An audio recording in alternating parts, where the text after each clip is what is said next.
3,000. Big. 3-1 target, north boom stack, 36,000, 13,000. Bang. 40 scope, short skate, hot, right.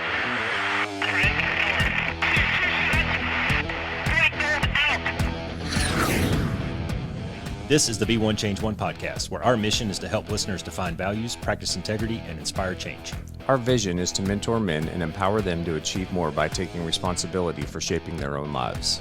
He's CAS, an evolving man who has been shaped by adversity and continues to grow through his imperfections. And he's Roscoe, an imperfect work in progress that tries to suck less every day. Between us, we have over 40 years of Air Force fighter pilot experience with countless hours as trainers, instructors, and mentors. Join us and learn to take responsibility for your own life as we dive into subjects from leadership to resilience to vulnerability. Be the one who changes their course. Be decisive, driven, and purposeful. Set the example for others. Lead. We wish we'd had this show when we were younger men. Be the one. Awesome. Good. We got you. Awesome. Okay. So Gringa, we like to kind of start the show with something a little bit goofy and funny. So how does every good fighter pilot story start? So there I was. I'm in Vegas. I'm in Vegas for either a red flag or a WIC support or something like that. And I don't know, it's like a Friday afternoon and 6 or 8 of us got the idea that we're going to go down to the Mandalay and get a room and hang out at the pool all weekend and party down on the strip, right? Get a room for a couple of nights and just, all we need is one room. Cause I mean, we're grown-ups, we'll sleep on the floor, whatever. Well, the one person that put this room on their credit card is Gringa, Medieta, our guest today. So we stroll up into the Mandalay lobby, 9 fighter pilots deep, and Gringa walks up there with her chest out and her arms crossed and says, "I'd like my room. They're all with me." And like the looks on the faces of the people, at first they were all kind of like, well, that's a little weird. And then everybody kind of simultaneously went, well, fuck it, it's Vegas. And we got a room. 9 of us went up to the room and we had a great weekend. It was awesome. We partied at the pool and we had a great time. And I think I slept underneath a coffee table that weekend. It was pretty great. So anyways, welcome to the Be One Change One podcast, Gringa. We got a quick bio, CAS. If you want to go with the bio real quick, just to give everybody a background on Gringa real fast. Sure. So we're really happy to have Gringa with us today. Gringa is a wife, daughter, sister, godmother, mentor, and friend. She's faced a great amount of adversity and challenges in her life, but has always tackled them head on with the support of her family, friends, and teammates. Gringa was one of the first female fighter pilots in the United States Air Force and retired as a colonel. She applies the lessons learned from her time in high-performance aircraft and leadership to build stronger teams, develop leaders, and take ownership of the mission. Gringa served in the Air Force for 24 years, flying multiple aircraft, including the F-15E Strike Eagle, the T-38, T-39, and T-34. She accumulated over 2,400 hours and completed 100 combat missions in support of troops on the ground in Iraq and Afghanistan. As a squadron commander, she led the Department of Defense's busiest logistics hub at Bagram Air Base in Afghanistan. Additionally, as the vice wing commander at Incirlik Air Base in Turkey, she spearheaded the modernization of force development in the Air Force for Air Education and Training Command. Today, Gringa is a breast cancer warrior and survivor. She advocates for educating servicemen and women on health risks and tirelessly demands that the armed services properly studies and addresses those risks. Gringa, welcome to the Be One Change One podcast. Thanks, Cass. Appreciate it. It's good to see you and Roscoe again. Yeah, welcome to the show. This is going to be fun. I think we were talking in the pregame a little bit about the journey that you've been on in your adult life. And if I were a female listener, if I was a guy that had a daughter or something like that, and I wanted to relay some lessons learned, this is the show to watch, guys. And this is hang on Gringa's words here, because if you want the picture of a warrior champion, this is the girl sitting right here. She's pretty awesome. Yeah, and it's translatable to guys too, like everything that you've done and everything that you've been through and the way that you've faced it and the way that you've come out it on the other side. We talk a lot about resiliency on this podcast, and resiliency isn't just getting through something, it's getting through it and being better on the other side, grabbing those lessons learned, making the changes that need to be made, and then being better on the other side of it. So we're super excited to have you on the podcast this morning. Absolutely. It's great. And I think the other thing too is the perspective of there weren't a lot of women there when I started out. So a lot of my mentors were men, and how do men support and lead women? Because that's incredibly important, especially when we're in career fields that that don't have a lot of women typically. Yeah, they're fairly male dominated, right? That's a neat perspective that I don't know if I've ever actually thought about. I mean, I think, officers in general, it's one thing to lead a bunch of your bros in a fighter squadron. It's quite another to lead a bunch of enlisted people. They're two very different dynamics. But then if you break it down further into the males and females, I don't know if I've ever, my one real big shot at like really just ground level leadership was when I was in ALO and I took a bunch of dudes down range a couple of times, but it's all guys. I mean, so it really wasn't that much different. So expand on that a little bit, Gringa. So I think part of it is, as leaders, it's our job to recognize the strengths of those that we're leading. It is to have built enough trust so that they can come to us with their challenges. We can help make those challenges become strength. Or if it's a challenge that isn't one that you can turn into a strength, then how do we help them overcome those challenges so we can meet the mission, they can be a better person? So it may seem small, but Roscoe, how long does it take us to fly across the ocean when we deploy? Yeah, hours, several hours. Hours, like 8 hours to go from North Carolina to Spain. Anybody try drinking a lot of water and not using the restroom for 8 hours? It doesn't work. Right. It doesn't work. So, for a lot of years, women, we would fly tactically dehydrated. As a lieutenant, I went into life support and I said, hey, we're deploying. And it's January. I got to wear a poopy suit, got to wear an anti-exposure suit. So what am I going to do here? And they're like, well, we can get you some Depends. And I'm like, you can fucking come up with another plan. Like that's not happening. And we went to the Coleman camp store, and bought, travel johns for women. And we modified our flight suits and poopy suits and all that so we could use it. And it just wasn't something that they had really faced before. And so when it comes down to it, if you don't, I had a commander one time and we had an aircrew meeting in Vegas because there are some things that happened the night before that, and so the commander called us all in and basically said, hey, we can all have fun, but we still need to be adults. I'm like, copy that. And he asked me to stay behind and he told me, he's like, Gringa, I don't know how many women I have in my squadron. And I know what he meant. What he meant was I look at all of you the same and I treat you all equally.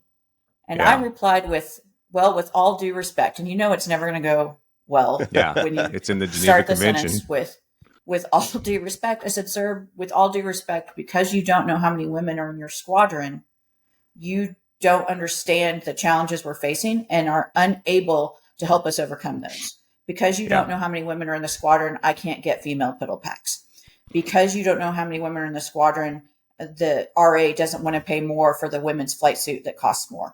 Because you don't know how many women are in the squadron, when I go to the step desk, I can't use the female restroom because there are dudes in it, right? Yeah. And there are only 2 stalls in there, so come on now, right? So it wasn't. He thought he was doing great because he didn't recognize that people were different. Everybody's the same. We're all in this together. We absolutely are all in it together.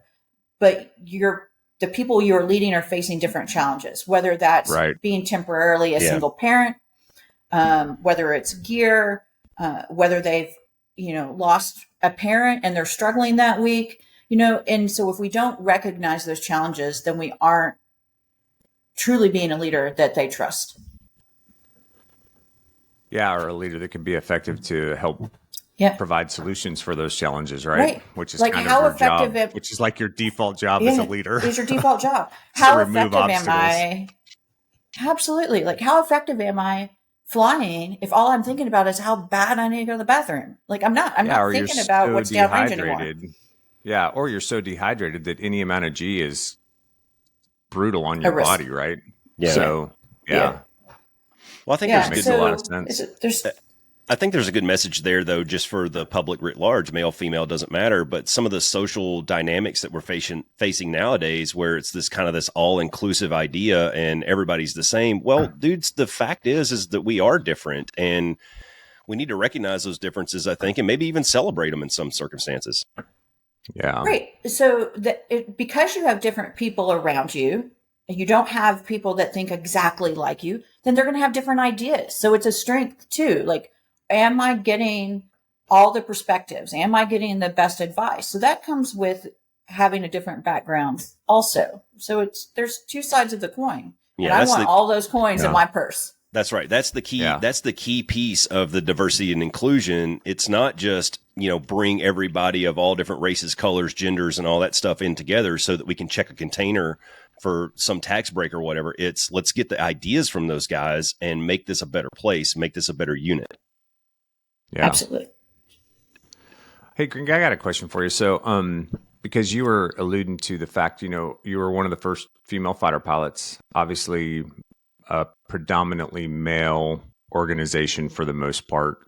But I think your story around that is very transferable, not just to women who may be facing the same thing, but also to men, who may be starting a new career field or starting a new trade, and they don't really know exactly what they're getting into. They don't really have all their wits about them. They don't really fit in or click. Like, what were some of the challenges that you faced, and how did you kind of overcome those challenges when you first got into, pilot training in your first operational squadron and things like that? Yeah. So, just so you don't get the comments that be like, Gringa's not a fighter pilot. So in the Strike Eagle, Wizzos and pilots are referred to as we're all fighter pilots. It's a mentality, right? You're a fighter pilot. A weapon. But in truth and lending, I'm a weapon systems officer. I am a fighter pilot in the Strike Eagle community. When I started college, I wanted to be a flight surgeon because women couldn't fly fighters. So I was going to go to med school. Oh, yeah. And that's how I was going to get there. And then in my freshman year, they opened up fighters to women. And then they told me I was blind. And I'm like, so close. So eventually I make my way. I get selected for navigator and then to Pensacola for training. And I go through training there. And luckily, through a lot of hard work and working with my peers, selected Strike Eagles. Not a funny story, but I look kind of back at it now as a funny story. When I was in aviation pre-flight in doc, I think it's what API. Yeah. There were two merchant Marines who didn't know I was on the other side of the door. And like, women shouldn't fly. The other woman in the class and I looked at each other and we're like, well, they both washed out of the program. So I'm like, karma's a bitch. Like, yeah. Right. So like, dude, yeah, right. How about we all work together and see if we can make it through this program versus already making some assumptions. Get through the program. Yeah, and make it to Seymour. It's great, but I'm not any different than male lieutenants at that point.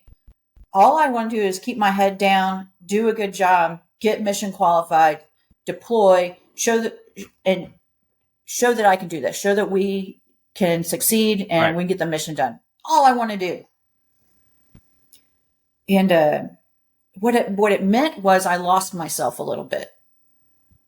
I had a captain come up to me and tell me, he's like, hey, if anything offends you, just let us know. I'm like, well, I'm not saying anything. Are you kidding me? Yeah. I'm not saying anything. Sure. And so, I played the lieutenant games and I sang the songs. And if one in particular was just too much, I'd take a bathroom break or a snack break or something. I was aggressive. I didn't let people talk over me. Like I just, I was going to be every bit a fighter pilot as everybody else in that room. And I lost myself. Was that a conscious decision or was that something that kind of came naturally? Because since I've known you, you've been a tremendously confident person. Yeah. I was still confident and I was absolutely confident in my abilities. I was confident in the friendships that I had and the brotherhood that I was making. Absolutely confident in that. But I wasn't willing to stand up and go, I'm not going to sing that song. I don't think that's funny. And I'm out, right? Like I didn't want to rock that kind of wave. I wanted to be seen as the professional who could get the job done. I didn't want to be seen as the person who put the kibosh on the bar. Right. Yeah. So, yeah. So, okay, if we're going to do that, then I'm going to be the best in the bar. Right. So because of the confidence, then I'm like, okay, well, if this is how we're going to do it, then I'm going to do it. And it wasn't until, and there were some things that I put the kibosh on. We had namings, and people would look at me for a name. I'm like, we're not naming that person that. We're not doing that. Or a patch would come out, and I'd be like, a patch idea, and I'm like, for a morale patch, I'm like, no, we're not doing that. And some of the guys would come to me, I'm like, glad you said that. Like, I didn't want to do that either. I'm like, dude, stand up then, say it. But it was when I became a flight commander, and other women started coming to me for advice, that I went, you know what? I can be 100% myself and still be a phenomenal fighter pilot. And I can go, I'm not doing this part of it. And if this is what it means to be a fighter pilot, we need to take a look at ourselves. Yeah. Yeah, I think that's a great lesson, because I think it's really easy, regardless of the profession that you get into potentially. I think it's really easy when you're new and you're trying, and you haven't really made a name for yourself, or you haven't made a reputation for yourself, or been able to really show the level that you can perform at. It's really easy to kind of just follow the current, and to try to fit in, kind of a thing. But that can be very incongruent, right? Because if it doesn't align with who you really are, or your own personal values, then you can get into this push-pull a bit. And I think it's really easy to feel like you can't speak up, or you can't draw specific boundaries when something makes you uncomfortable, and you kind of feel that pressure, that cultural pressure, that internal pressure to go along with things, because there's that desire to fit in, right? But absolutely. And that's tough to do. What I found, though, once I started bringing some of it up, was that there were other people in the squadron that felt the same way. And so we absolutely wanted to have a good bar game. But we needed to decide what that bar game was for us. And it became, it actually ended up, over the long term, bringing the squadron closer together, and then recognizing that nobody wanted to make anybody feel like they didn't fit in. Right. I think there's got to be a little bit of a balance there, though. When you're a brand new guy, you kind of have to go with the flow a little bit. I mean, you can't just show up day one and start rocking the boat, or else you're going to be a pariah. And Gringa, if you'd have done that, especially as a female, you would have probably been kicked out of the bar and never invited back in. And everybody would have known, when Gringa walks in here, we got to shut up, we got to lock it up, and you definitely don't want to be that person. So I think you have to it's almost like you have to build a little bit of credibility first before you can start kind of standing up and doing some of that stuff. So there is a little bit of a balance to be had. Absolutely. Right. Like, when you went through my first instructor upgrade, when I became a flight commander, when people are coming to me for advice, then you're like, okay, I have some chips that I can play here, and people I can stand up for. And I think that as leaders, that's one of the things too, is looking around your community and going, are we making this a place where we're challenging each other? We have the culture that we want to have, or if we don't, are we working towards the culture that we want to have? Yeah. Don't get me wrong. I loved the bar. I loved my squadron. Sure. I would go back there in a heartbeat. But it's a little bit different today, as we got smarter about it, I think, than we were 24 years ago. Yeah, for sure. I mean, I think Roscoe and I were both growing up in the fighter squadron at about the same time. And it's funny because I look back on that time now, and there's so many things that we did and we didn't even really think about it, or what the messaging was around it. It was just like, well, they've always done it. The guys in Vietnam sang these songs, so we're just paying lineage to that, right? And without really understanding or even giving any credence to like the impact that would have, or was that really what we wanted to be about? Is that really kind of like, was that the right way to show our bravado, or was that the right way to build esprit de corps? And so I think some of that stuff is really good that, they've started to reconsider some of those things, right? Because the nature of just society and culture has changed to a certain extent. But yeah, going back to what you said, I think the important piece of that is, right, we're all a team. We're all in this together. And I agree with Roscoe, there is a certain amount of performance. I mean, what's the first thing you tell young lieutenants, right? Know your place and never miss the opportunity to shut the fuck up, right? So that's right. So you do have to kind of fill that out a little bit. But yeah, I think that's impactful because you can make positive change, right? And you can go about it in a manner that doesn't cause a lot of animosity necessarily, right? Or Yep. there's certain ways that you can approach those things and make positive change that actually brings the squadron closer together and kind of gets everybody on the same sheet of music, which is important. Absolutely. And I had some fantastic mentors in my first squadron. When the Chiefs deployed, I actually deployed with the Rockets in January of 2003. And then the Chiefs came later and brought some of them. Mountain Home was with them, right, to fill it all out. And I don't know, we were probably 3 or 4 months into the deployment. Things had started to slow down. And we had built a deck outside of our tents. And the tents were interesting too. The guys laid out the tents, and they had 3 tents behind us and then a tent on each side. And then they put the women in the tent in the middle. So we were still close to the showers and the restrooms and all that, but our squadron surrounded us. And there was only one women's tent, and it had the women from all of the fighter squadrons that were there in that same tent. So the F-117s, the Strike Eagles, like we were all in that same tent, because the guys wanted to make sure that it was them that were around us, right? We didn't know everybody else, but we knew each other. Yeah. And I was like, wow, they really thought about it. But we built a deck to kind of chill in front of the tents. And we're sitting there one day, and I look over, and Spock is reading Cosmo. And I'm like, dude, what are you doing? It's Lieutenant Colonel. I'm like, well, why are you reading Cosmo? And he's like, insider information. I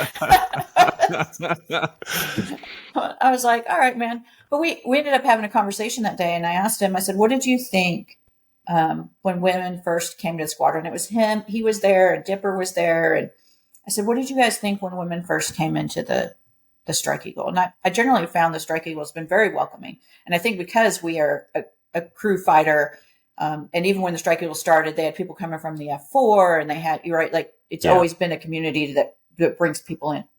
And he goes, well, when we first heard about it, we thought it was going to change the squadron, that we wouldn't be as effective. We wouldn't have the same camaraderie, that we wouldn't be as good as we had been. I said, okay. I kind of like took the heart punch. I'm like, all right, deep breath. All right. So what do you think now? And he's like, I wouldn't trade you or Cheetah for the world. Awesome. Yeah. So he's like, you guys are fighter pilots. So, man, and they are absolutely mentors. And I think if I called those 2 gentlemen today and said, hey, man, I need you here, they'd be here tomorrow. Yeah. Yeah. Well, that obviously had to come with some, like you had to earn that to a degree, right? Mm-hmm. Through either performance or showing up in some way, you had to earn that. So the lesson that I would pass out to, maybe the listeners is don't expect things. You have to earn things. And if you show up, and I don't care if you're a male or female, black, white, Asian, I don't give a shit. If you suck at your job, you suck at your job. Right. But if you show up and you do good and you produce more widgets than the other guy, then you're going to climb the ladder. You're going to earn that credibility and that respect of your peers. Oh, absolutely. When I deployed with the Rockets, I was selected to deploy with the Rockets. We didn't know at the time if the Chiefs were going to go or not. So I was getting sent down range at the beginning of what we thought was going to kick off to be Operation Iraqi Freedom, and didn't know if my squadron was going to join at the time or not, right? So you had to have credibility in your job that you could get it done. And not only that you could get it done, but you were representing the squadron, and your leadership wasn't there. The other squadron's leadership were there, and they're phenomenal, and they became our leadership. But they're trusting you to go represent your brotherhood and to get the mission done. And so you have to absolutely have credibility. You have to have put in the work.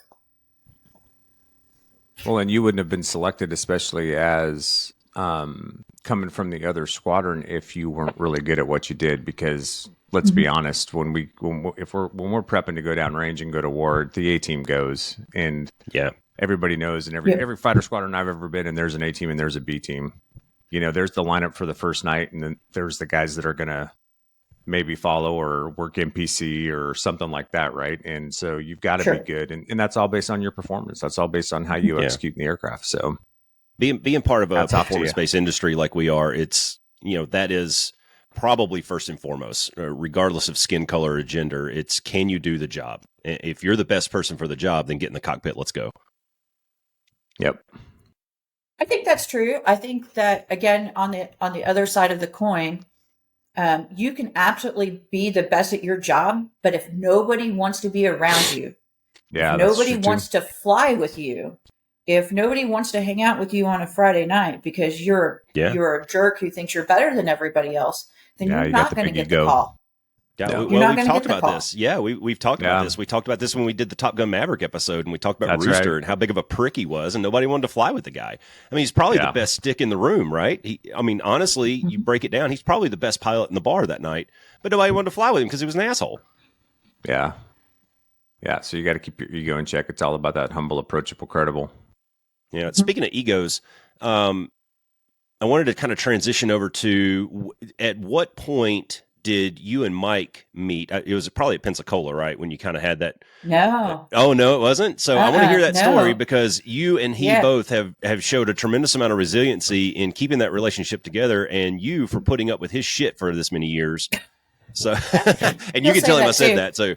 that. So Oh, absolutely. And I mean, I Well- got my own share. I got my own share, but Oh, he's a we actually champion. met at the He's a University of champion. Texas. Yeah, I mean, like I said, I'm a pretty type A person, so yeah, the two of us get together. But we met at the University of Texas, and he was in the Marine Enlisted Commissioning Program, so he was a non-commissioned officer going through the program there. So he's still on active duty, but working in the ROTC unit and helping with that. And we met through friends. And he will like to tell you that we met in a bar, but he was a bouncer at one of the local two-step-in places. And he would let us in so we could go dancing with the understanding that we absolutely could not drink because then he would get fired. But we met at UT and we were friends for 2 years before we started dating. At the time, the Marine Corps, I think, had 4 career fields open to women. So I wasn't moving over to the Marine Corps. And he had 12 years in the Corps. He wasn't moving over to the Air Force. So we were friends for probably 2 years before we started dating. And then when we got commissioned, funny story, he actually planned his commissioning ceremony to be an hour before my commissioning ceremony so he wouldn't have to salute me as an NCO. see, there's the ego. There it is. Yeah. And when we got commissioned, we weren't sure how that was going to work and if we were going to be able to make long distance work. And obviously we did, but we waited 5 years before we got married to make sure that we could make the deployments and the time apart work. Well, that's the part of the story though that the listeners really need to hear is, okay, man meets woman, woman meets man asks woman to marry. Okay, that's pretty standard and normal. What was very non-standard about your relationship over the last 22 years? So out of 22 years, we spent 9 years apart. Yeah. So either on deployments, so we're on opposite deployment cycles. I actually got sent home a few weeks early from a deployment, so I would see him before he left on a 7-month deployment. And then there were a few times that we were stationed on different sides of the country. I mean, I got orders to Mountain Home, and he was at Camp Lejeune, North Carolina, the largest Strike Eagle base in the world. Is like an hour down the road. Yeah. It's like an hour down the road, but I was stationed in Idaho, and we loved Idaho. It was fantastic. It's where I met Roscoe. It was great. One of our favorite squadrons, but we spent quite a bit apart. So if you don't know who you are, man, you can't do that. You have to know who you are, and you want to talk about a level of trust that you have to have in your partner. People ask me, my best friends most of the time are guys. Strangely, most of his best friend in the world is a woman. And we were like, does that bother you? I'm like, absolutely not. And I said, well, one, I trust her. I said, but if I trust her or not is irrelevant. I trust him. Right. And he trusts me. So, he's also a combat Marine, right? He was an infantry Marine, and then recon. He was in Desert Storm, Panama, Somalia. He was in all of those things. And then when the balloon went up in 2003, I went and he was in training. And you want to talk about, that was a crush. You want to talk about dealing with it is, right? He's a combat Marine, and his wife is deployed, and he's back at home. Yeah. And that was tough. That was tough for him, and a little bit tough for me. And that was back. Now we have internet and sat phones and all those things, but we got 1 10-minute call a week. And that's what we did for 7 months. Yeah. So, Yeah, that's but crazy. he's been great. And we make those decisions together. When I had the opportunity to take command in Afghanistan, I told the commander at the time, I'm like, sir, I need to call my husband. And he was like, I would have worried if you hadn't said that. That's awesome. So it's funny that you brought up a lot of that stuff. You have to know yourself and the trust and the communication and all that. And Cass, we haven't really dug too much into marital like relationships. Like we're not here necessarily to give marriage advice per se, but a lot of the fundamentals I think that we talk about they're paramount. You have to have these things. Yeah. Yeah, well, that goes back to knowing personal values and stuff, right? And understanding what's important to you, because those help you make really good decisions around maybe who you choose to spend the rest of your life with and the partner that you choose, so that you know that you're investing in that relationship with somebody who you can put a ton of trust into and who also trusts you and understands like what you're trying to achieve to a certain extent too, and is able to provide that same level of flexibility for you to pursue your goals and your dreams while they're pursuing theirs. Those are all important things. Yeah. Yeah. It's always, as we cross generations, what are we? They call us Gen X. We're like the lost generation these days. But the people, you'll see these posts. They're like, my boyfriend or my girlfriend wanted to see my phone, and I'm like, okay. I have all my passwords. He has all my passwords. Like, right. What I don't ever go through his phone because I don't feel the need to. But it's just strange to me that becomes a question. If you don't have enough trust to let somebody hold your phone, then man, what are you doing or who are you with? It's the people that have the combined Facebook accounts that drive me nuts. Yeah. I don't trust you enough to have your own social media account, so we're going to have a combined account. Yeah. Some of that, I think, is a lot of times one person really isn't into social media. Mike turned off his Facebook. He's like, this is just it's dumb. Too much. Yeah. And so every once in a while, I'll get messages from friends of his, be like, hey, tell Duke I said hi. I'm like, yeah. Fair enough. That's funny. That's good. So you and Mike got together, and then you kind of said it there almost in passing about you got offered a squadron command, and it was a downrange command, right? It was over at Bagram. Mm-hmm. And so y'all had to have that conversation. So when you went on that command, like being a female in a squadron command position of a mixed brood of people, what was that? Give us a little insight to that and kind of how you attack that from, going into it. I don't want to say blind, but you kind of went into it with a lot of unknowns or a lot of question marks. Sure. I was really fortunate that, I don't know, it's really fortunate, but I had been the chief of safety there at the time. So I knew a lot of the players and squadron commanders that were there. So that was good. I already had built some relationships. And when I asked Mike about it, he's like, it's a deployed command. You have to take a combat command. I'm like, okay, so here we go. But I was the operational support squadron commander, which I think takes a special breed of person to do. You have a lot of responsibility. And I talk about this sometimes when you have a lot of responsibility, but not necessarily the authority. Right. So, and this is what I mean. I had a phenomenal squadron and we ran the network for Afghanistan. So all of the jets that are on the link, we're running that out of my squadron. We have the wing intel. We have the liaisons for the ground forces and special operations. We have the weapons officers. We're own the air traffic controllers, and then all of the navies for Afghanistan, which is a interesting story. But so we have all these different pieces and parts. But when it comes right down to it on the airfield, and later we ended up taking over Jalalabad airfield and controlling and commanding that. So that was interesting getting everybody on board for that. But I'm responsible for the safe running of this airfield. But I don't own the engineers. The CE commander owns the engineers. I'm responsible for the security of the airfield, but I don't own the defenders. The security forces owns the defenders. I am responsible for the safe movement of cargo on this airfield, but I don't own the LRS. The Logistics Readiness Squadron Commander owns the LRS, right? Like, so all of these things that I'm responsible for, I don't necessarily have all of the authority for. So it comes down to building those relationships. Look, I can order things and people are going to do it because I'm the commander. But when something goes wrong and you need somebody to be there, or if you don't have time to explain why you want to do something, you have to have that trust. So I went to breakfast every morning with the maintenance squadron commanders. I had lunch at least twice a week with the CE squadron commander. I would work out with the security forces squadron commander, and that gave us some time. So one, as you move up, it starts to get a little more lonely, right? Like, I could trust my DO, my director of operations, the second in command, and I could vent to him. And some of that was training for him to be a commander on how I dealt with different things that we faced. But there were times where there's some things I just can't talk to him about, but I can talk to other commanders about it and vice versa, right?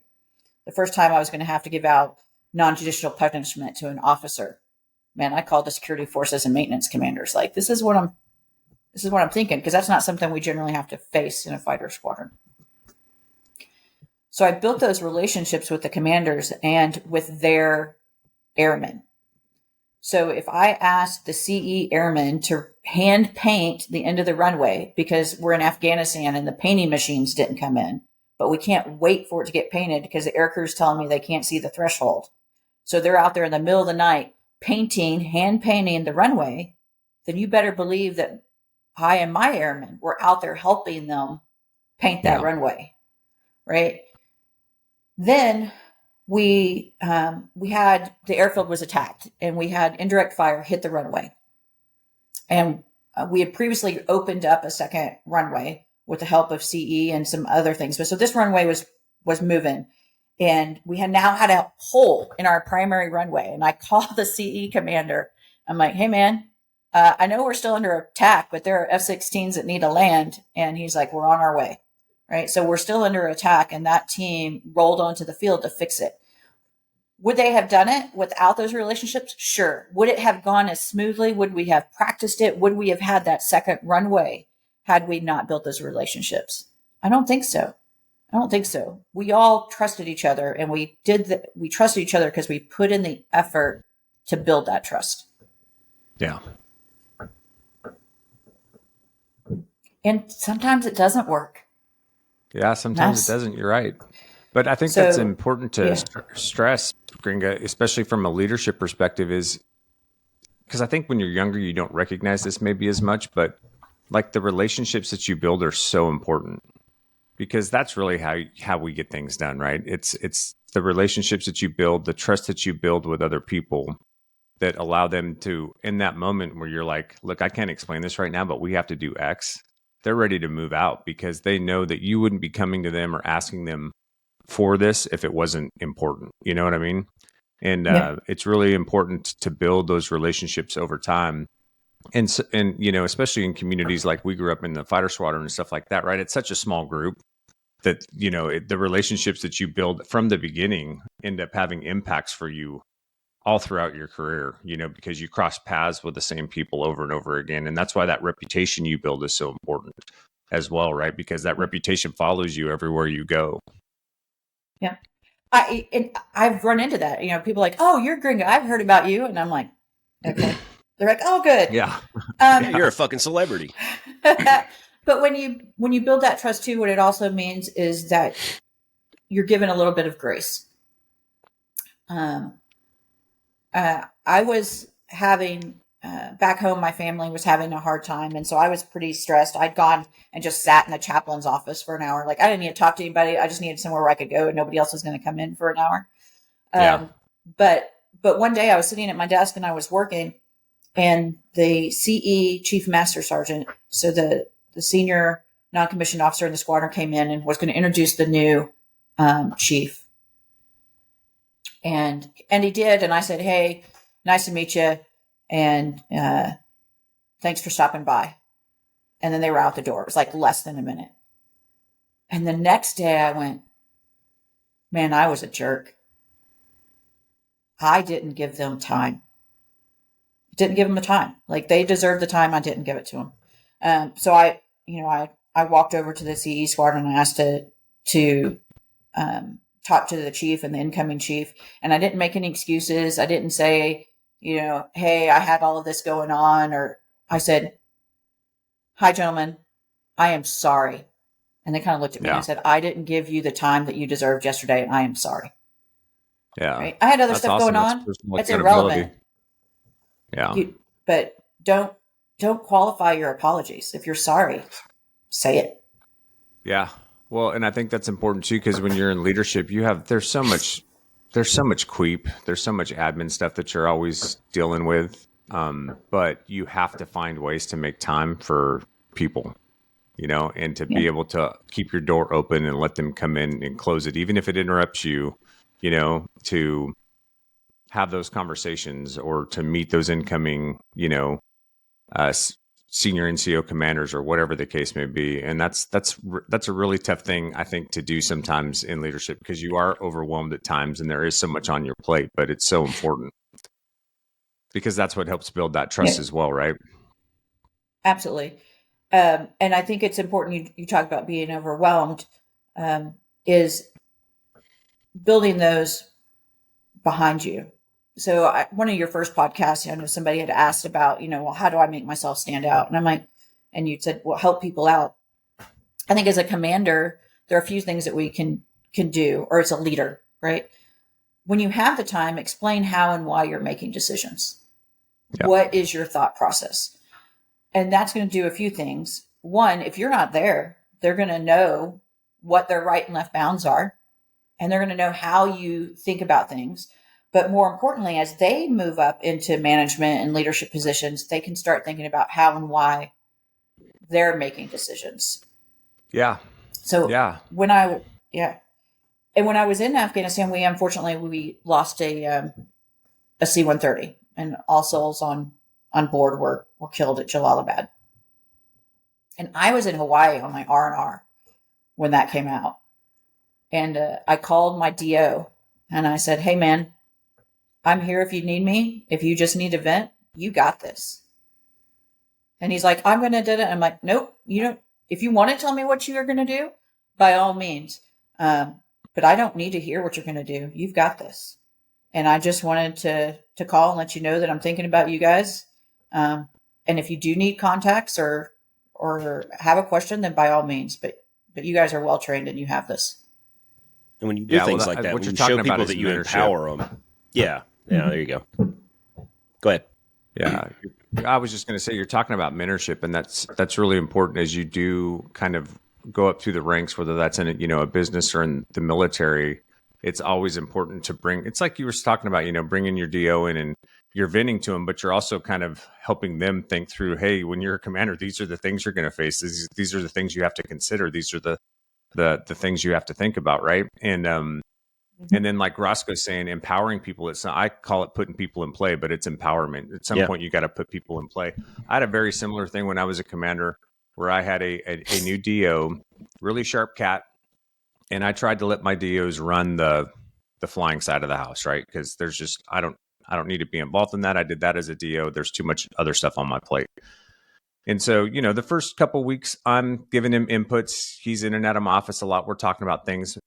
But after about a month and a half, I realized he wouldn't make a decision. He felt like, for some reason, he felt like he had to run everything past me.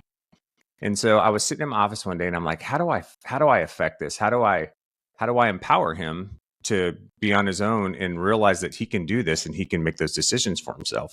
So I went down to my secretary's office and I said, hey, I'm taking leave next week. And I don't want a single fucking phone call unless we bend metal or somebody dies. Don't call me. Yep. I don't want to be interrupted at all, right? And then I walked into the DO's office. I said, hey, man, I'm taking leave next week. I don't want a single phone call unless we've been metal. You got it. And I left. And I took leave for a week, and I didn't hear anything. And I came back. The squadron was still running for some reason. I don't know how that happened, right? It was because it was all those great people, right? But that fixed it. Like, he just needed to know that he could do it. And not have me there to where he had to, I guess, second guess his decisions or wonder if he had it figured out or whatever it was, right? And it changed everything. It was one of the best things that I ever did. Well, on a personal level too, I think we all at some point we all need just a little nudge in a direction, and Cass, you and I, I've shared the story with you about how I came to the decision to actually, I knew the moment that I was going to retire. Excuse me. And it was an event that happened in the squadron, but that gave me the nudge that I needed at the time, and I could probably go back through my own personal history and pick out, 5 or 10 really significant times when either a person or an event that was just the little push that I needed to take that next step. Yeah, absolutely. I think there's you made me think about two things, Cass. One with saying, hey, I don't want a phone call unless we've been metal or somebody is dead, somebody's really hurt. I think that's so important today, especially with teleworking, like where the boundaries are. Like, I need you to take mental recuperation time. I need to take mental recuperation time. Yeah. Man, don't be checking your email when you're on leave and vacation. Don't do it. Right. But that means as a leader, you can't do it. You can't say it and not do it. I think the other thing about, because I would tell this to my flight students, right? Like, just make a decision. They're like, what? And I'm like, you can make the wrong decision because I can teach you what the right decision is. But it's much harder to teach somebody to make a decision. And then if they make the wrong decision, what does that mean? So two quick stories, one flying and one non-flying, right? I was an instructor in this was when we were in the T-Bolt, Roscoe, and somebody was going through an upgrade. And we come back into the squadron and the flight lead's just shaking their head. They're already down. We haven't even reviewed tapes, much less debriefed. And they're heads down. I'm like, what's going on? And I'm the instructor of record. And they're like, oh, that was awful. I'm like, why? And they're like, well, number 2 died. I'm like, okay. Said, what was our risk level today? Well, it was high risk. What does that mean? Well, it means we might lose somebody. Cool. Yeah. Did you make the best decisions that you could at the time? And the enemy was just better today. And can you debrief it so that we learn, so maybe we don't make that same decision the next day? Like, it's not that you lost somebody. It's like, what did you do with that information? How did you recover from it? What are you going to do the next day? And the flight lead upgrade, he ended up passing the ride because he did make the right decision at the time. And he goes, but next time I'm going to think about these things too. Okay. And he debriefed it so other people could learn from it. Yeah. On my own side, I was a captain on deployment and I was the mobility officer. Fun times. Yeah. Started that show. It sucks. Yeah. We had this tribe wall that had all of our gear in it. Not all our gear, all our Kim gear, like our sea bags, right? And Chairman Mao told me, he's like, hey, get all of that gear and get it put into connexes. Yes, sir. And this was right after maintenance and ops had separated. And so I had gotten a couple of lieutenants trained on how to drive forklifts, right? Send them over to LRS, get them trained on how to drive forklifts. Because before that, all of our airmen did it. They were trained in it. So I go to them like, hey, I need you guys to move these sea bags into the connexes. But I didn't give them a suspense date. And I trusted, but I didn't verify. Yeah. Right. And it rains like 2 days a year at all you need. And so a sandstorm comes in and then the rain comes in. And so now we have mud in this tri-wall. And by the time I find it, it is nasty. So now we're over in LRS spraying down these bags, get them in the Connex. Fast forward 6 months later, we come home to Seymour Johnson and take all of our stuff to LRS. And the LRS commander loses his ever-loving mind. Rightfully so. There was $50,000 worth of damage to the gear that couldn't be, that had to be replaced. Like things that are sealed, they can hose those down, they're fine. But all of the bags are ruined. Like a lot of the liners are ruined. Like just not good. $50,000 worth of damage. So chairman goes over, talks to the commander. We agree to take $5,000, so 10%, $5,000 out of our TDY budget, change the color of money, give it to them to replace a lot of this war gear that I was responsible for. And chairman assured the CE commander that I would be held to task. So I get called into the commander's office. And I know it's coming. I know it's coming. And I get the disappointed dad. He doesn't yell at me. I get the full up disappointed dad. Those are the worst.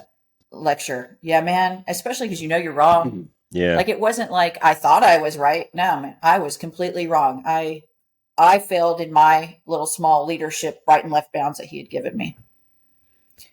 And so he gave me all of the, what were you thinking? How you should have thought about it? What could you have done? Like, we went through the whole gamut for me to learn.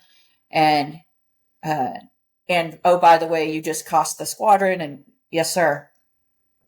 He goes, you ever going to do that again? I'm like, absolutely not, sir. Absolutely not. Like, I am humbled. And, I walked out of the office and my head hung low and went and told everybody else about it. And then my OPR came out. My performance report came out. And it was nowhere to be seen. Nowhere to be seen. And I asked him about it in the bar one evening. He's like, did you learn your lesson? I'm like, absolutely. Yes, sir, I did. He goes, so why should I ruin your career if you learned the lesson? Yeah. Yeah. Well, and guess what? We all make mistakes, if you right? give people that. We all make mistakes. Yeah. And there's a difference between a mistake and willful noncompliance. Right? Well, and there's also a difference, mistake. Gringa, between, there's also a difference between somebody who has a history of making mistake after mistake after mistake after mistake and never learns their lesson versus, a bright shiny penny in the squadron who is young and coming up and makes a mistake and learns from it, right? And so as a leader, you have to be able to see between the lines and read those tea leaves as well so that you can push the right people forward and then hold the right people back if you need to. Yeah. And you better believe the lieutenants felt awful too, right? Like, certainly. Yeah. Sure. Absolutely. Just, like nobody wants to make mistakes got called like that. in. No, but to your point was, can somebody learn from it? Have they learned from it? What are you doing the next day? Right. I had a commander one time that broke it down into mistakes, malaise, and malice. And so malice would be like, you knew that you were breaking the rules and you intentionally did it. Like, the speed limit's 55 and you're going to drive 65 and it, you set your cruise control. Like, that is malicious intent. You know that you're breaking the rules, right? Malaise would be, the rules, you're just too lazy to play by them. And then mistakes is like, dude, shit happens, man. You made a bad decision and it wasn't anybody's fault, really. It just, you didn't know it was going to rain the next day. If it hadn't rained, everything would have turned out fine, but there's unforeseen circumstances and things like that. And we talk a lot about planning and kind of the execution piece of it. And sometimes those contingencies, they get you, you can't think of everything and no plan's going to be 100%. And had it not rained, nobody would have ever been any wiser about your situation. But, he introduced that one WTFO and now it's a different conversation for sure. Oh, absolutely. I think that too, as professionals, as people are learning from those around them and learning to be competent and professional in whatever career they field, there's also the time where you have to make decisions that may be against the rules, right? And that's how we change our tactics, techniques, and procedures. Like, why are we changing it? Is there something else there? So I was with a young flight lead in Iraq. And at the time, we couldn't go below 10,000 feet. This was second deployment. And there was a young soldier. You could hear it in his voice. It was just screaming for help. And and he's under a bridge. And I'm like, man, there are 200 bridges out here. Like, how are we going to figure this out? Yeah. And we eventually do, but there's scattered clouds. And so we had to make the decision whether we were going to go below 10,000 feet and help this young man or not. And I said, well, that's why they make our wings Velcro. Like we have a choice here. We can help him. And if it goes poorly, we're going to pay the price. But if we do our jobs, then we help these soldiers on the ground. And we did. We helped the soldiers on the ground. And I went into the squadron commander because I was the instructor. So I wasn't the flight lead, but I'm the instructor in the flight. I went into the squadron commander when we landed, and I said, "Sir, this is what we did today." Right. And it all went fine. And it was great, but he still could have grounded me. He still could have taken my wings. Yeah. But I knew that when I made the decision. Have you had to make a decision where you're like, man, this is one that I'm making? When I was in Afghanistan, we had 2-ship CAS sortie at night, and same thing, dudes are getting shot up on the ground, and the enemy was kind of set up in 2 blocking positions that were kind of pincing in on the blue forces. And so our young lieutenant, wet behind the ears, couple 100 hours, first deployment. What was one of the rules for strafing, especially at night, was no double trigger pulls, right? One smooth trigger pull, let off. All right. So he goes down the chute, puts the pipper on, squeezes the trigger, lets off, kicks the rudders to the left, squeezes the trigger again, and then recovers safely. No big deal.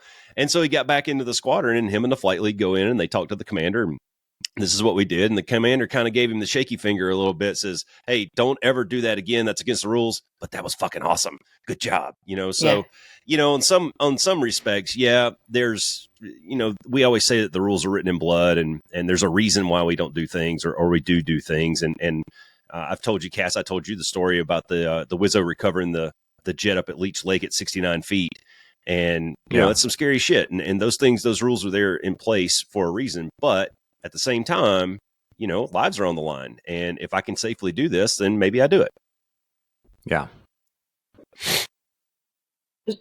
So I know that we haven't gotten there yet, and this may lead into it. But a big part of what you guys talk about is resilience. And you were talking about how Mike and I were apart a lot. He was on a ground deployment, which is different than an air deployment. Like, I understand air deployments. I got this all day, every day. I was still in an ops squadron, so I'm getting the intel updates every day. I'm not getting the phone call every week because he's at a forward operating base that's not happening. He had, his aunt had passed away, so I'd sent him a Red Cross message. I came home from the funeral, recognizing yourself, right? I came home from the funeral and I could physically feel my body tighten up. Just when I stepped off the airplane, physically felt myself tighten up. And leading into that, I had gotten one email from Mike that said, "Hey, when Pepe gets home, you need to go buy the rockets a keg." And Pepe was my roommate in the B course and a friend of mine to this day. And I said, so I reply on Nipper email, unclassified email. I'm like, "Copy that. I'll go buy the rockets a keg. I'm now going to my zipper so you can tell me why. Why am I going to spend $100 on a keg? Why am I doing this?" Right. And so he and his team had gotten pinned down, and the Strike Eagles came in and strafed in a very narrow alley and saved my husband. So my sister's squadron saved my husband and his team. And so I bought more than a keg when the rockets came home. Like, hell yeah. Here's all the things. Here's a Jack Daniels. Right. But it was one of those deals where you the people. We always care about the people on the ground, but man, it hits something hard when you actually know the person who's saving your husband. They know it's your husband on the ground by his call sign because he's using the Duke call sign. So the rockets know that it's my husband on the ground. And so we had that where he'd had a death in the family. A few weeks earlier, I had this email from Ramadi, and then so when I got off that plane, I just felt myself physically tighten up. And I went into the squadron the next morning and did one of the hardest things that I've had to do. And people are like, "Is it really?" I'm like, I pulled myself off the schedule. That's tough. I walked I walked into Chemo's office. He was the DO at the time. I walked in and I said, I can't fly today. And he asked 0 questions. He's like, okay. Yeah. I said, you don't understand. I'm supposed to do a functional check flight for the other squadron. I'm the only Wizzo that's here that's FCF qualified. He picks up the phone. He's like, Gringa's not flying today. And hangs up the phone. It's like, do you want to talk about it? I'm like, no, I just need to sit down. And I sat down and I bawled. I don't bawl. I don't cry. It's not me. And I just bawled. And I got myself back together. I just needed that detox. And he's like, do you want to talk about it now? And I'm like, so I told him some of what was going on.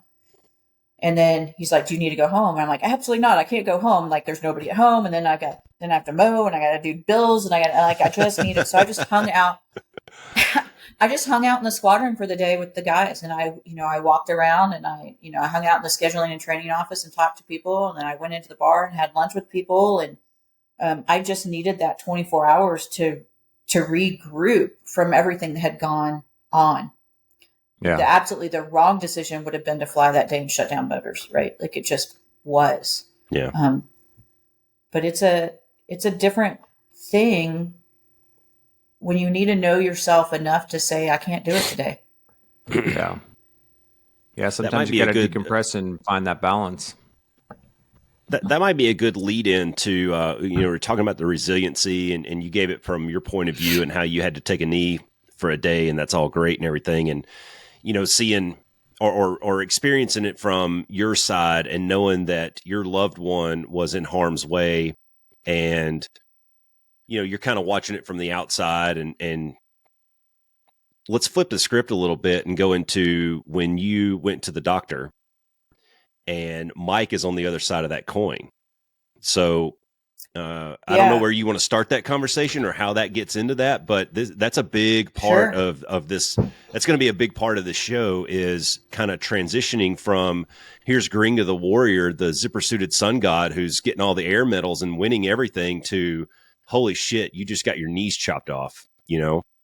What kind of mental blow that is. I did.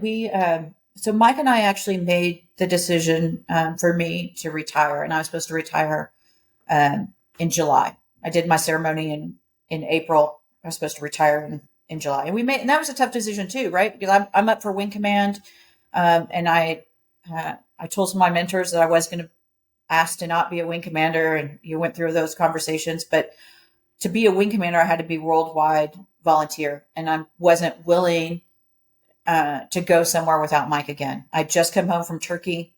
We're not doing that again. Right. So we make the decision to retire and pursue some other opportunities. And you have to know, you have to know yourself. So I had a clean mammogram in August. And in January, I had a lump on my right side. And women get them sometimes. We'll get cysts, and then with our cycles, they go away. And this one didn't go away, and it hurt. And so I went to the women's clinic, and strangely enough, turns out I can't go to the women's clinic when something's wrong without a referral. And I'm like, this makes no sense, but whatever. It's a whole other story. So then I'm like, okay, so you're telling me I have to go to the flight doc to get a referral? Absolutely. So I call the flight doc. I'm like, I need a referral. And so they call me back and they're like, the flight doc wants to see you. Now I'm getting my fighter pilot on. I'm like, why does the flight doc need to see me? Like they can't. Why are we I understand they're doctors. I understand they're doctors, but they're still going to have to send me to go get another mammogram, right? Like even if they go, hey, I think it's a cyst, you're still going to send me to get a mammogram. So so I do. I wait 2 weeks. I go see the flight surgeon. He's like, I probably think it's a cyst. And I'm like, don't care. Still want a mammogram, right? Like this is not normal for me. So puts me in for a mammogram, does not put it in for urgent mammogram, just puts it in for a mammogram. And if you guys understand TRICARE, that's a whole thing. Yeah. And so I took a trip to Patagonia with some girlfriends on adventure races. So we're working out every morning, and it was a good trip. And so when I get back from that trip, I go and I get my mammogram. And when I do this, they're talking about it differently than the past. So in the past, when I've had cysts, they're like, we're 99% sure it's a cyst. It's rounded. It's got fluid in it, but we'll send it off for testing and we'll let you know. They'll send you a card and they'll call you. Like, okay. This time it's different because it's not the tech. The radiologist comes in. Two radiologists come in. It's always good when they bring in two doctors. Yeah. Like, I'm an interesting case. Don't ever be the interesting case in the medical field, right? So Yeah, right. just don't. He's talking about it different. He's like, the edges are not smooth. So we're going to send this off to get tested. They do it in the bottom of Brooks Army Medical Center. So it's just downstairs. And it usually takes 7 business days to get it back. And this is on a Friday. And he goes, but we will call you if it is a tumor, which they've never had this conversation before. If it is a tumor, then the tumor board will meet. They will bring you in. They'll talk about, your options and what you can do. And we'll go from there. And I'm like, okay, but they're going to call me, right? Like they're not going to send me a card in the mail because I've gotten that. Right. Nope, Yeah. Absolutely not. We're going to call you. So I'm not expecting to get a call until the following Friday. And on Wednesday, Mike is out flying and, the DSN number pops up for every time they call you to remind you have a medical appointment. So that number pops up because it's just a central board. And it is the nurse navigator. And she tells me that I have triple negative breast cancer. Mike. So I'm like, okay. So they put a rush on the test because I've now gotten it in 3 business days. And I'm like, okay, what does that mean? She goes, well, you'll have a virtual appointment on Friday. We'll go through what the next steps are. And then on Monday, you will meet with the tumor board. I'm like, okay. And I'm not going to call Mike. He's flying. Like, well, so now I got 2 hours where I'm just at home going, all right, how are we going to do this? And he walks in, he comes home. He's had a great flight. He walks in, he's smiling, he's laughing. And he just looks at my face and he's like, what's going on? I'm like, the doctor's office called. I said, and I've got cancer. And he just, like, what do you do? Yeah. He's like, okay, what's our next steps? Right. Gives me a big hug, holds me. And what's our next steps? I said, we're going to meet with the nurse on Friday. We're going to come up with a plan. We'll have the navigator on Monday. And then, so that following Monday, we meet with the team. I bring one of my best friends. She comes with us because Mike and I are not in the frame of mind to listen to, like, we're afraid we're going to miss some critical piece of information. Yeah. Smart. Right. Like what part of the brief am I going to miss? Yeah. And so she comes with us and we go through that. And Brooks Army Medical Center has been phenomenal through this whole process. I didn't move around. I was in one room and the surgeon came in and talked to me. Then the oncologist came in and then the radiologist came in. Then the psychiatrist came in to, help you go through all of that and what it means what does it mean to be triple negative? What are my options? And 201, every single doctor. So it was great. And people are like, why didn't they come in together? Well, they want to make sure that I'm hearing the same thing from all the doctors and that we all have the same understanding. And then at the end of the day, they all meet together, kind of like a standardization and evaluation board. And they go, okay, like what is our plan? Does she agree with the plan? Is everybody on the same page? And every single doctor asked me, they're like, what do you do in the Air Force? I'm like, what do you mean? I'm on staff right now. They're like, no. What do you do? What did you do in the Air Force? I'm like, well, I flew F-15Es. They're like, oh, that explains it. I'm like, what do you mean? Because the way we attack it, right? I was like, okay, Yeah. So you're saying that we can do this or this. Let's go with this one, right? This is your recommendation. Like I asked one of the doctors, I'm like, if this was your wife, what would you have her do? He's like, I would have her do this. Cool. Let's do that. I said, and then we're going to come to a decision point and we're going to make a decision on this or this, right? Like here's decision range. So it was very much like, okay, we're going to do this. And if this happens, we're going to do this. If this happens, we're going to do this. Like, where are my branches and sequels? How's it going to go? I'm looking at this like, turn in, tapes on, fights on. Like what's our plan? This is a standard problem to solve. Yeah. You're standard going problem through solved, your tactical problem right? solving. Yeah. Yep. And so we do that. And Mike was there every every step of the way. And like, the nurse navigator actually like took a picture of the cart that we have, because the Army also is, the Army's pretty rank centric. So I got the corner room in the chemo room, right? so it's a bigger room. So, and we're there for 8 hours. So we go to REI and get Mike a comfortable chair, and then I've got a blanket. I've got my laptop pad so I can color, and like we have Mike's all of this in a cooking food cart over in the corner on a little Coleman what? there. just about. So we come rolling in. We come rolling into the oncology office with our cart full of everything you could need for 8 hours. And so they would laugh and take pictures of it. And we're like, we're going to tell other patients about this. And so, he was there every step of the way. And I think there were a couple of things. He was always very positive with me, and I tend to have a pretty positive outlook. Like I can get down, but I feel like if I get into a woe is me and this is hard, and I'm not saying it's not hard. And I was pretty fortunate. They did great at controlling a lot of the side effects. But if I get down, then he gets down, and then we're just down, and then your body's down, then your immune system's down, and everything is just down. Like, hey man, I can't change the fact that I have cancer now, but I damn sure can tackle it. So what are we going to do to do that? Control what you can control. Yeah. What can I control? I control my attitude, and I can control how aggressive I choose to go after this. And, one of the things about it was, remember, I had a clean mammogram in August. So September, October, November, December, January.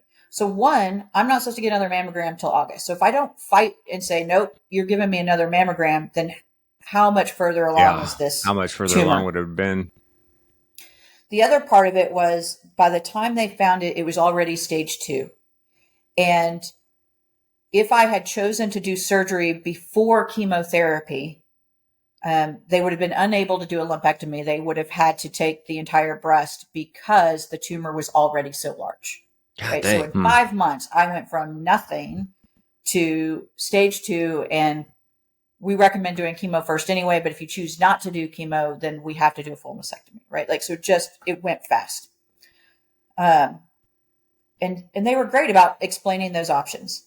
The other thing that happened was the Red River Valley Fighter Pilots Association has been pushing for the DoD to do cancer studies on maintainers and aviators. And one of the preliminary studies came out, was released to the public the day that I got my diagnosis. So the docs are like, all my genetic testing is negative, and the docs are like, we may never know what caused this. And I said, hey doc, have you seen this report? It's like, no. So the oncologist hasn't seen the report. I said, well, this report says that fighter pilots and maintainers are 24% more likely to get cancer than the rest of the military population. Yep. I said, I sit behind a giant radar, right?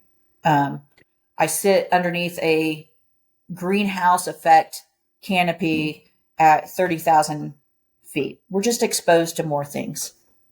Yeah, we're exposed to a lot more radiation. I don't think it would change my decision to go fly fighters. Man, I love my job. But I'm going to be more cognizant of what my body is telling me. And I'm probably going to ask for those screenings earlier and more often so we can catch these things sooner. And the other thing I did is I went to the Air Education Training Command, which is where I'm at now, Surgeon General. And I said, have you seen this report? He's like, no. And he was mad. Like, why is he getting the report from a flyer and not from Big Air Force or from DHA? So he took that report, did a summary, sent it out to all the AETC flight surgeons so that they're aware, right? Like, so we can do this. So that's part of it too. One, what am I going to do? How am I going to fight this?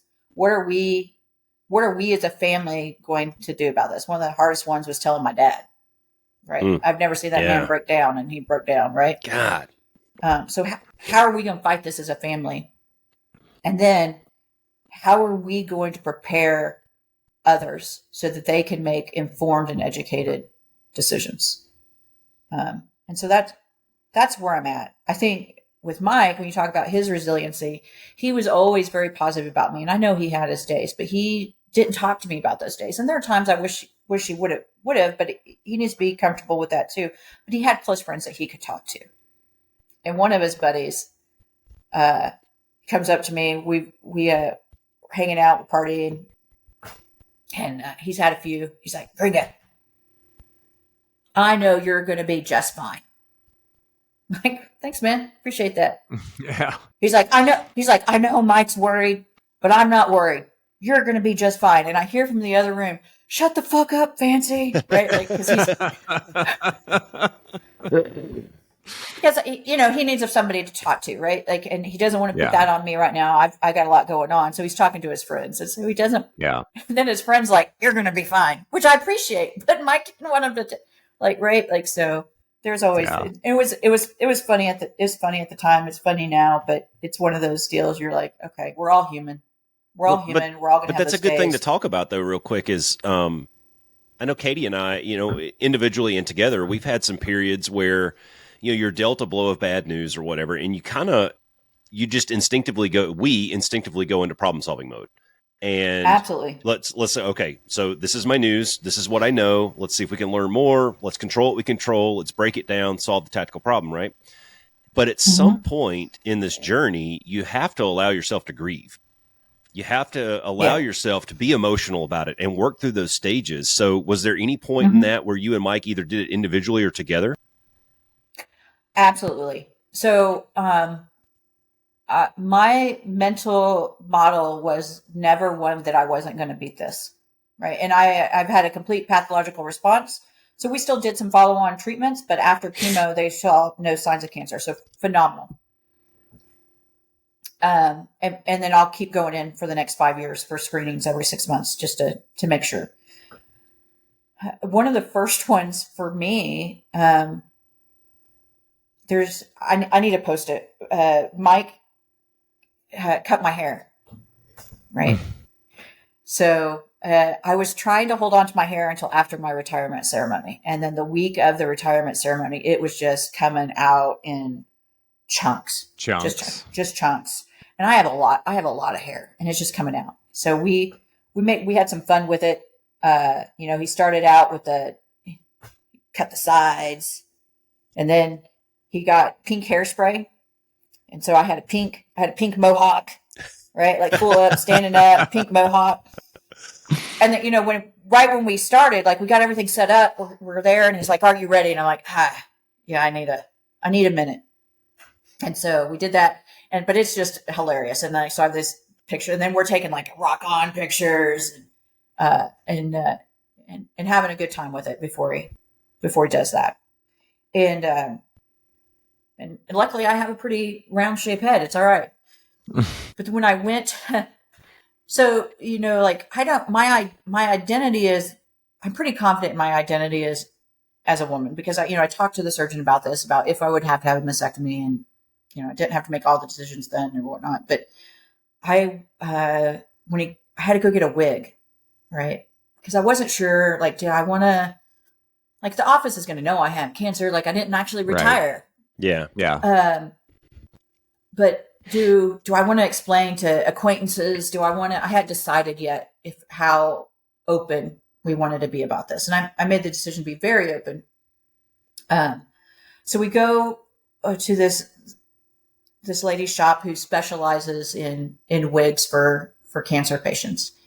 And I'm feeling pretty good until she pulls out the wig.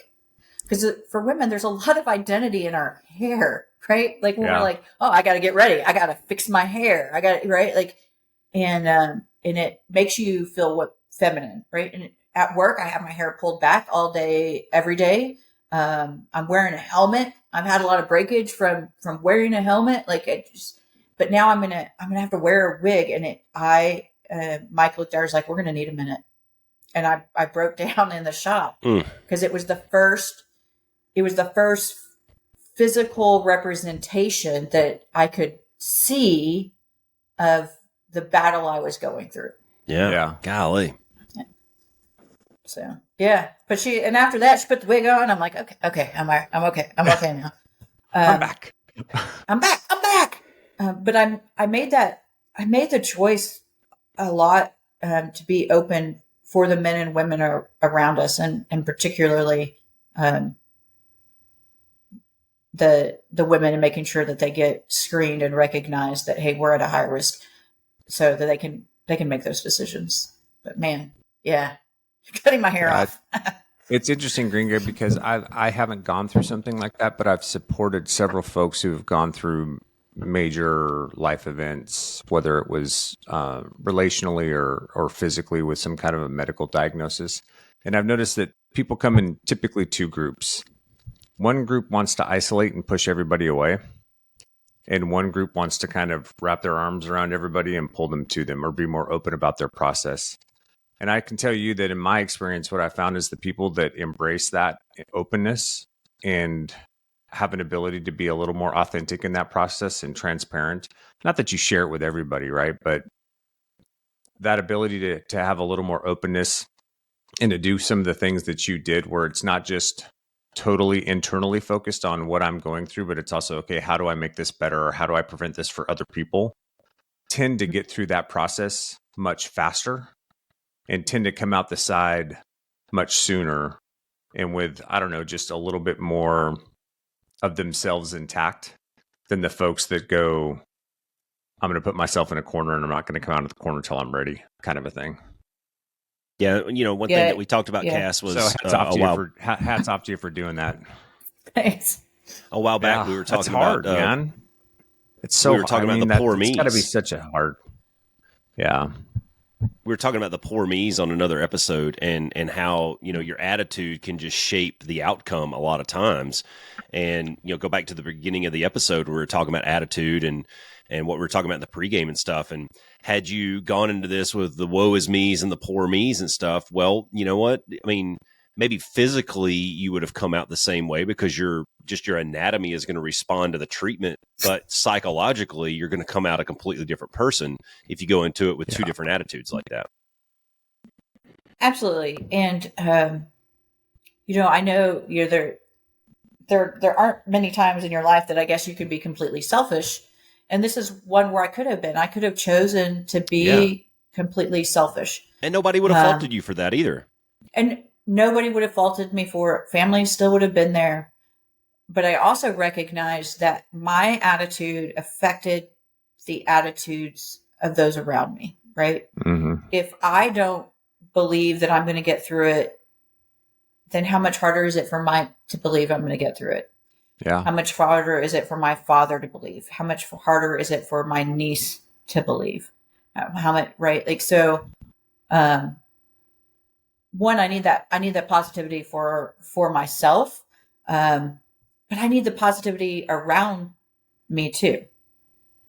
Right. And so, we're all going to have rough days. Like I said, none of us are perfect. But are we being honest? Are we being honest with ourselves and with others? And, it's part of that, going back to leadership. Like, I don't just talk about when I've been successful. I talk about when I failed. And then what do you do? What do you do next? And I'm not going to lie, man, I had some anger at the Air Force. Because while I got that report the day of, there had been a preliminary report that came out a couple of years earlier that just really wasn't publicized. Right. So, Roscoe, we've talked about it. We all know that being exposed, we turn off the radars on the ground so that we're not exposing our maintainers. Right. And then we get up in the air and we lock each other up and we point at each other with two giant, enormous radars. Oh, you'll be fine. Don't worry about it. It's fine. Right. Like, so I think we all knew that there was risk there, but what can we do to mitigate it? Yeah. And I think that the services owe it to service members to go, okay, how do we mitigate some of this? We still got to get the mission done. We want the best equipment to get the mission done. But how do we mitigate some of the risks? Yeah. And screening's an easy way to do that, right? And maybe more aggressive screening regimens for folks, especially as they get older. Yeah. as their exposure has increased. And there's not a lot of information on women because there's just not that many of us, right? Like, so to get the a sizable pool, but the number of people who, to your point, who didn't advertise that they went through this, who then reached out to me when they saw some of my posts and said, "Hey, I went through this too." And I was flabbergasted at the number of our friends who had formed some sort of tumor or cancer that they've had to fight in the past 5 years. Well, and I think that I think that we can expect some changes coming down the pipe. I was just having a conversation with a guy at work yesterday about there's starting to be some studies coming out now about veterans, specifically fighter pilots, who have retired maybe in the last 10, 15 years or so. And they're looking at, like, why are we seeing this spike in ailments and both from your physical, into your mental, why are all these fighter pilots coming out broke? Well, go back 20 or 30 years and the F-16, the F-15, that's about when they came online. And those are the first really high G fighters. And so now all those guys are retiring. We're all old and broke. And they're starting to scratch their nuggets a little bit going, well, wait a minute. We didn't see this as being an issue when the jets came out. But now these guys are, look at the Viper, man. You guys we sat leaned back so dang far, but then you have to crane your neck forward just to look through the stinking HUD and still pull 9Gs and do all that. So no wonder we're going to have some skeletal issues, man. And I think that maybe, hopefully, the medical community is starting to get their arms and their minds around the idea that decisions that we made 30 years ago are starting to affect our bottom lines now. Yeah, I think they are. We see a lot of the putting more physiologists and physical trainers and things like that in the squadrons. Not cheap. Yeah. But man, it's a lot cheaper than the VA having to fix us later. Well, I know at Luke here, there's an entire detachment that's both for physical and psychological training. The B coursers have to go to PT 3 days a week at the arena, and they have to do all these different physical activities. And it's very specific. It's a structured program that they're putting those through. And I don't know, Gringa, I don't know if you know Gummy Blair, but Gummy came through the schoolhouse a couple years ago, and he and I were just BSing in the hallway one day, and he said, dude, if we would have had this 20 years ago, then we wouldn't be sitting here having this conversation because we'd all be a lot better off. They got chiropractors, they got psychologists that these kids can go and talk to. It's amazing the leaps and bounds that we've made just in the short period of time here. So hopefully in the next 5-10 years, we can really make some good change on this. Oh, absolutely. And I think that, we're all smart people. Our airmen are smart people. And I got a lot of messages from those that I've mentored and gone and said, "Hey, I went and had a mammogram." I say, "Look, you may not have anything now, but now it gives you something to compare to, right?" Yeah. I've told friends that have young adults that their children that are. I said one of the things that we struggled with a little bit is what is normal for me. So. At 25, in theory, we're at the peak of our physical and mental fitness, right? 25, 26. Man, I wish I'd had a full set of labs done then. So I know what a normal TSH is. I know what a normal basophil is. I know just because it's in a normal range doesn't mean it's normal for us. So if you think about it, the normal is made for the entire population. Yep. And then you have the entire population. Then you have how many people can join the military. And then you have those that go into high stress, high physicality jobs, JTAC, special operations, fighter pilots, the Surgeon General here at the command, he was like, you should be treated like an athlete. And your normal range is probably more aligned with that of what we would see in athletes because of what you put your mind and body through. So he's like, we don't need to send you to a nutritionist. We need to send you to a sports nutritionist. We don't need to look at your TSH levels for the population. We need to look at a subcategory of what athletes look like. So I think we're getting smarter at that. But let's get that baseline so that people can recognize it earlier. Yeah. Yeah. Well, thanks for sharing that with us, Gringa, because I just, listening to you talk about it, we have talked about resiliency a lot on the podcast, and just, the courage, the strength, the attitude that you've shown through that process. It's such a testament, I think, to people, for people who are listening to the podcast, to recognize that, you know what, sometimes shit happens and you don't have any control over it, but the things that you can control are your attitude and how you attack it. And that's going to make all the difference in the world in what that outcome looks like and what the backside of that is going to look like. So thank you very much for sharing that with us. Yeah. Thanks. Gringo, we've been talking for 90 minutes. What have we not talked about? What? I think one of the things that I would encourage the young men that you're mentoring is, find a mentor that's like you, but then find a mentor who's not like you.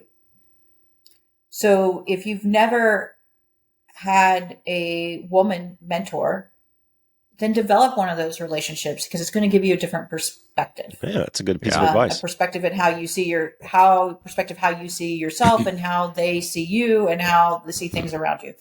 Vice versa. I didn't have very many female mentors when I was young. I have a lot of great mentors now, and we have a lot of peer mentorship.